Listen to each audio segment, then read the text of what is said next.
Doctor विजय भास्कर, हड्डियों का doctor, masters in orthopaedic. आज जो है बच्चों में जॉइंट्स का दर्द होता है उसको जुवेनाइल आर्थराइटिस इन चिल्ड्रन बोलते हैं। अनकॉमन है, कॉमन नहीं है, मगर जब किसी फैमिली में रूमेटॉइड आर्थराइटिस हो, इम्यूनिटी के हिसाब से जो बीमारी रहता वो माँ बाप से बच्चों में आने का चांसेस रहता, उसको हेरिडिटरी आर्थराइटिस बोलते हैं।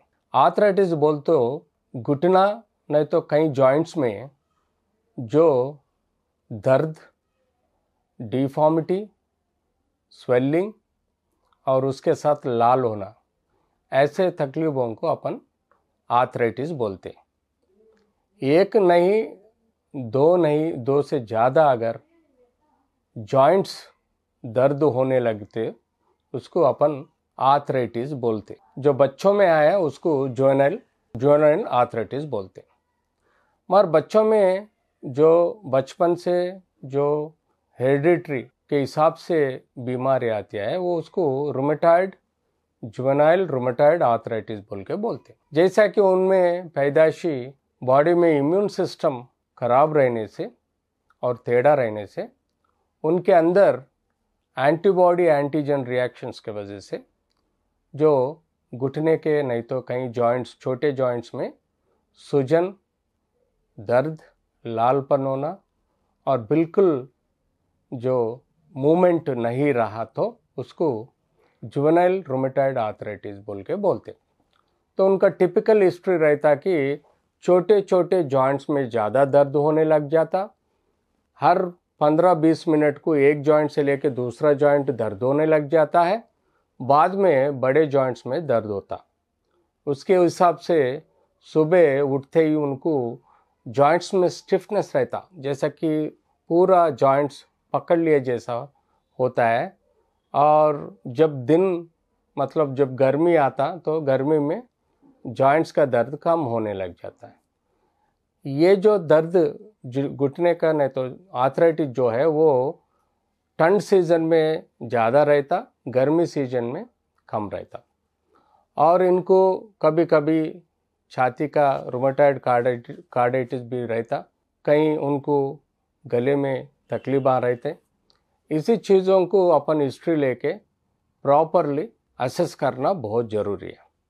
जब बच्चों में ऐसे आर्थराइटिस शुरू हो जाता तो उनको प्रॉपरली हिस्ट्री लेने के बाद उनको कहीं टेस्ट करना ज़रूरी है, खून के टेस्ट, जैसा कि प्रोफाइल्स, आर्थराइटिस प्रोफाइल बोलते हैं, उसमें रूमेटॉइड उसके साथ साथ नॉन रूमेटॉइड आर्थराइटिस है क्या, नॉन स्पेसिफिक रूमेटॉइड आर्थराइटिस है क्या, नहीं तो सोरियाटिक आर्थराइटिस है क्या, नहीं तो उनको गौटी आर्थराइटिस है क्या, नहीं तो कोई ट्यूबरक्लोसिस आर्थराइटिस और कुछ पोस्ट ट्रॉमेटिक आर्थराइटिस। ये सब समझने के बाद जब एक्सरे, एमआरआई, सीटी निकाले तो जॉइंट के अंदर जो चेंजेस समझ में आएगा। तो रूमेटॉइड फैक्टर पॉजिटिव रहा, ईएसआर सीआरपी लेवल्स बढ़ गए, तो इसका मतलब ये जो है बच्चों में जुवेनाइल रूमेटॉइड आर्थराइटिस होने का चांस है। तो इसी बीमारी को जब कंफर्म कर लिए तो उनको दर्द कम करने के गोलियां, एंटी इन्फ्लेमेटरी टैबलेट्स देना जरूरी है। उसके साथ अगर पेन कंट्रोल नहीं आ सके तो उनको लो डोजेस स्टेरॉयड भी देना जरूरी है। क्यों बोलते, steroid one of the best strong anti inflammatory दवाई है। और उसके साथ साथ अपन को इम्यूनिटी इम्प्रूव करने के लिए डिजीज़ मॉडिफाइंग ड्रग्स भी देना जरूरी है, जैसा कि हाइड्रोक्विनोलिन, नहीं तो मेथोट्रेक्सेट जैसा कि टैबलेट्स भी रखना ज़रूरत पड़ेगा। उसके साथ उनमें विटामिन डी, कैल्शियम रहने का चांसेस है। उनको विटामिन डी और सन एक्सपोजर और कैल्शियम भी दवाई देना ज़रूरी है। हमेशा उनको फिजियोथेरेपी की ज़रूरत पड़ता, जैसे कि जॉइंट्स टेढ़ा नहीं बैठने सर का, और उनको ज़िंदगी भर ज़रूरत पड़े तो दवाई देना पड़ता, ताकि उनका जॉइंट्स का इन्फ्लेमेशन कम करके जैसा कि वो काम करने लग जाएगा।